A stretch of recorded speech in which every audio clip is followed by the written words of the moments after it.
Hello, everyone. And before we begin the weekly analysis, I'm happy to announce that I'll be starting my first Zoom online trading course of Forex, starting next Saturday, the 5th of March.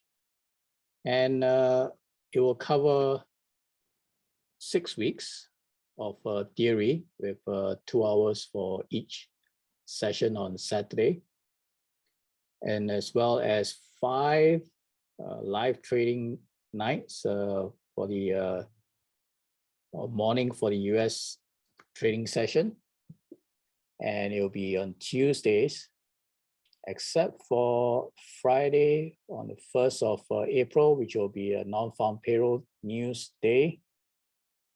So that's the only exception, and the whole course will cost 1,888 Sing dollars, which hasn't changed for the last 9 years now since I started. And the conversion now is about 1,400 US dollars. And this will be a complete course, starting from the basics all the way through to advanced levels, techniques and strategies, and also covers a lifetime mentoring for all the students. And whenever there's a new course, they are always welcome to take a refresher as well, and no extra charge. So this will be a fairly good and comprehensive course for those who would like to further their knowledge and continue in a safe and profitable manner in trading.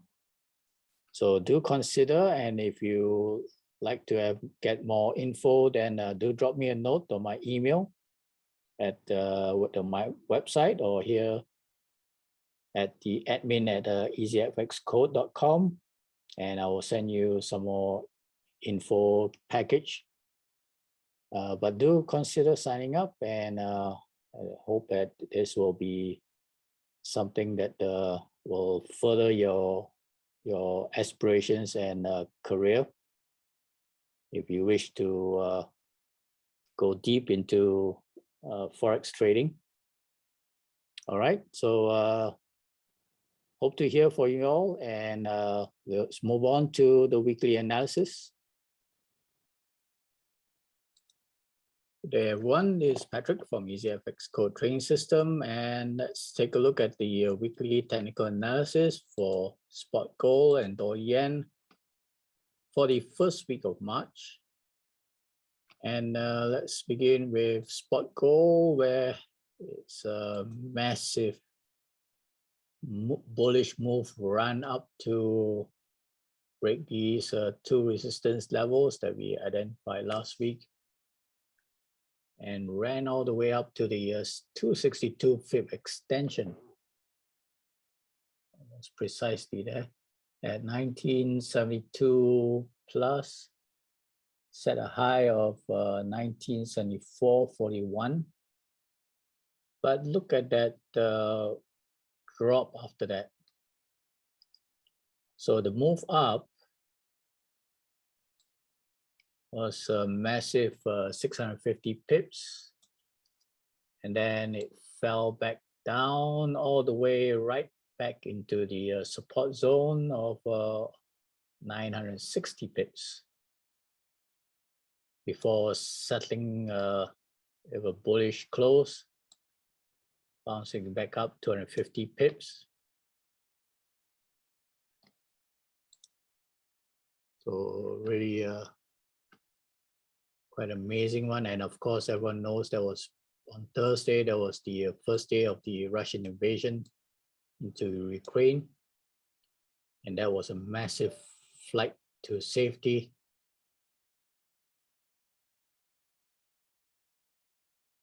And punched through all the resistance levels. But the surprising one is when later in the day, when things settle down and looks like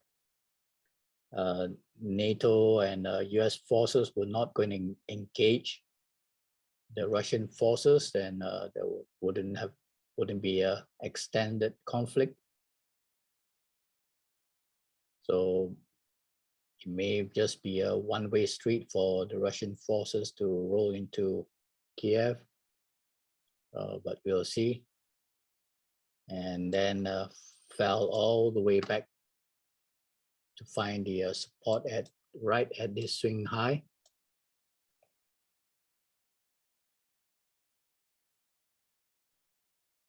And then on Friday, attempted to drop again.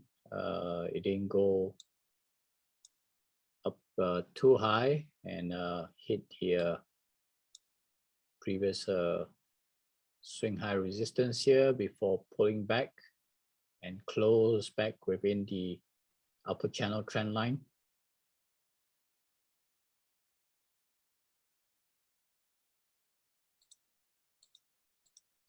So let's take a look at where it stopped. Let's go to the weekly time frame. And we had already marked this swing high. Level here. Let's see if I can make it more visible.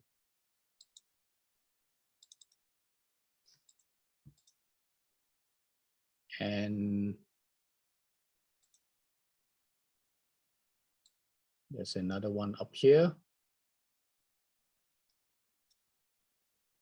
at the high here of 1965.51, but it went up to test this one here.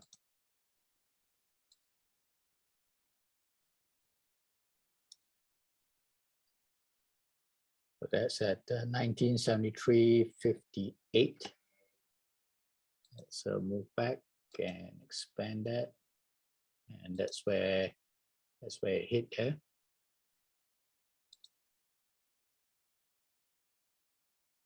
Right. So right between these two swing highs here.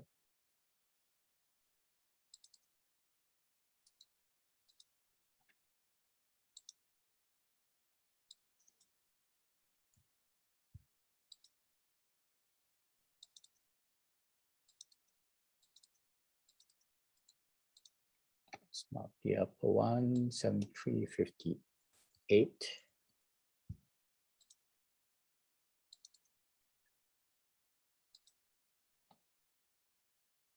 And the high set at 74.41. So just within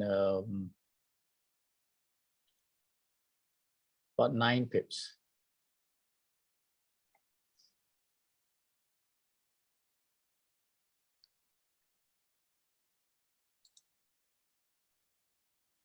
Okay, so that was the really the upper limit here. Then quick profit taking as it tumbled back down. Let's go to the 4-hour time frame. I missed the up move because it was started early, and I managed to catch some of the down move, so I prefer taking the short. And the profit taking started taking place.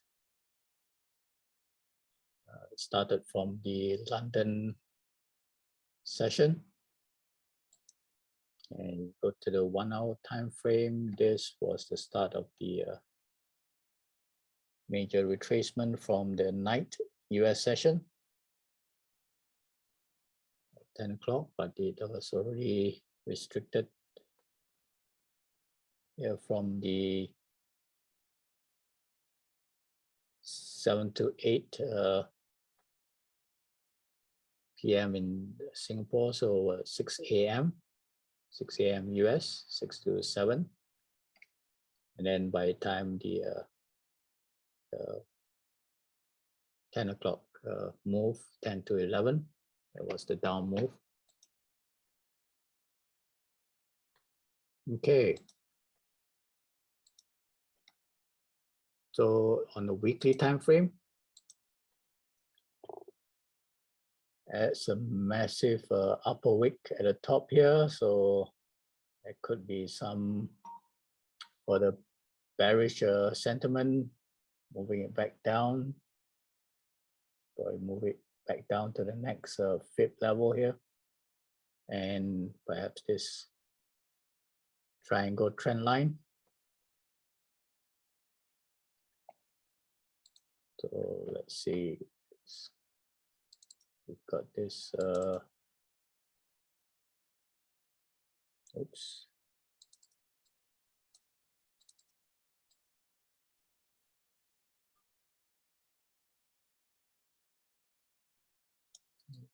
This one here.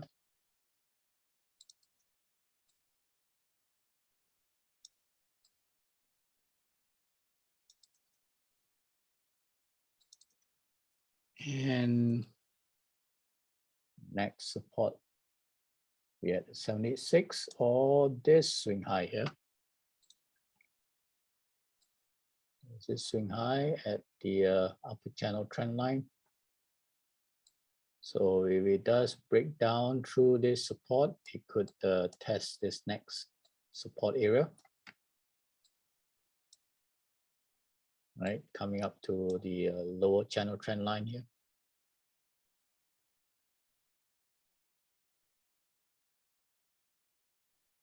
Okay. Otherwise, if it's managed to find support, then it could attempt to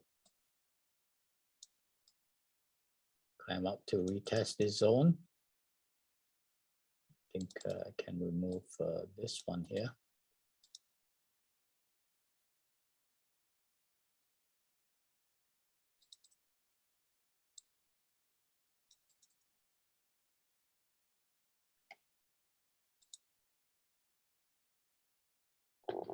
Okay.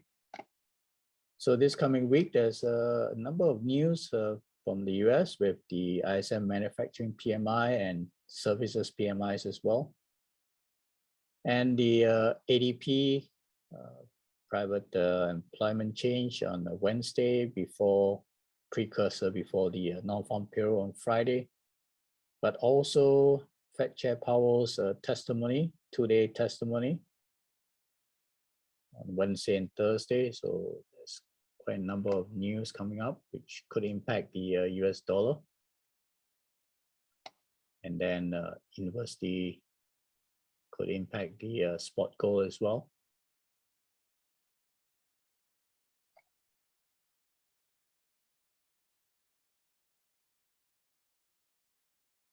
Okay, so I think for now I'll have to leave these two fibs as there's some confluence of support here, and also to show that it did hit the resistance an extreme 262 fib extension area. All right, let's also take a look at the US dollar index, DXY.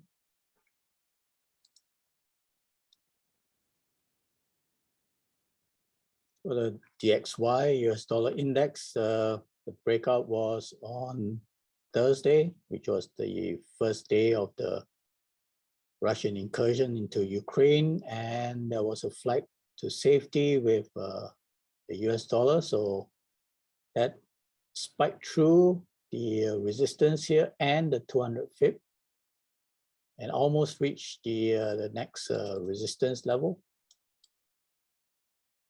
But then after that, it quickly fizzled out and pulled back down, almost back to the consolidation zone again.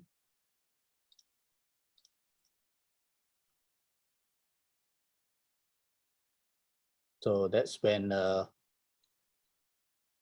news that after the incursion that there was no, apart from sanctions, there was not going to be any conflict with NATO or US forces. So it's either just Russian taking over the Ukrainian government and setting up their own. So it wasn't going to be an extensive, didn't seem to be going to be an extensive conflict.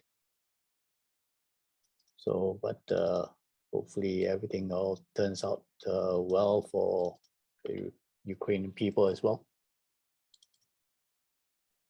Okay, so for now, things have seemed to be settling down, and also with even the markets getting a bounce back up as well.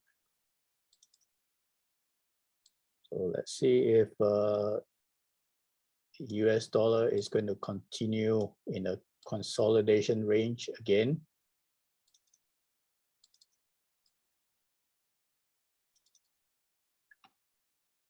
And also with the upcoming non-farm payroll news this Friday, we'll see how it reacts to the news at the end of the week. Okay, all right, let's move back.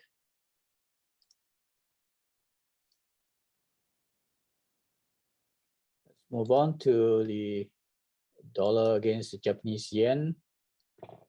And with the flight to safety with safe haven pairs, Japanese yen, it did not seem that obvious because most of the move went into US dollar. So otherwise, the dollar Japanese yen will be dropping as Japanese yen strengthened. But it did dip for a while, but hit the support at the 50 Fib. 50 Fib here. And then climb up to test the 21 Fib retracement of this move back down. And consolidated there till the end of the week. So that's right at the resistance. So it didn't make a massive move like the major pairs, euro and pound, and as well as, of course, the spot gold. So it was a fairly muted movement, muted response for the week. There could be a potential move back up higher as well.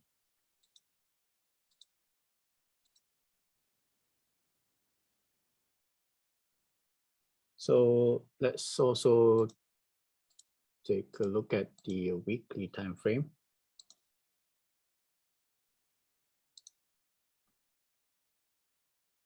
And good bounce from the support and right back to resistance, and that has been the key resistance zone for a while.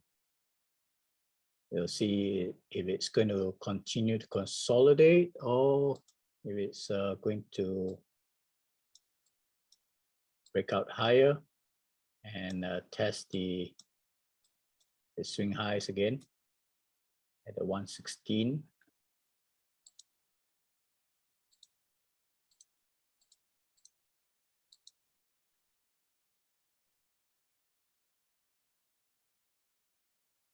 So around the 116.35. So 116 has been quite a resistant level or a round figure.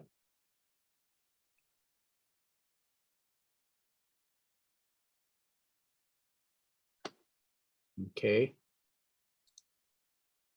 So likewise, it will be exposed to the non-farm payroll report on Friday, and as well as the Fed Chair Powell's testimony. But let's see how it moves for next week together with the dollar index.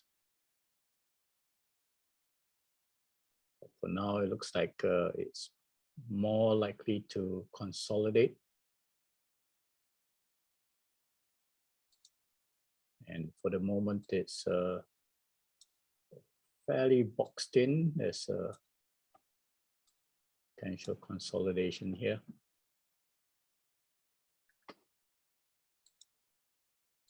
All right.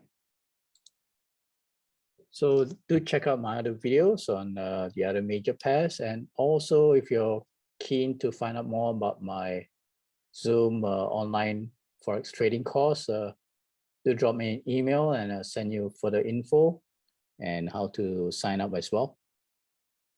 All right, hope to hear from you and have a safe week and a good trading week, and cheers for now.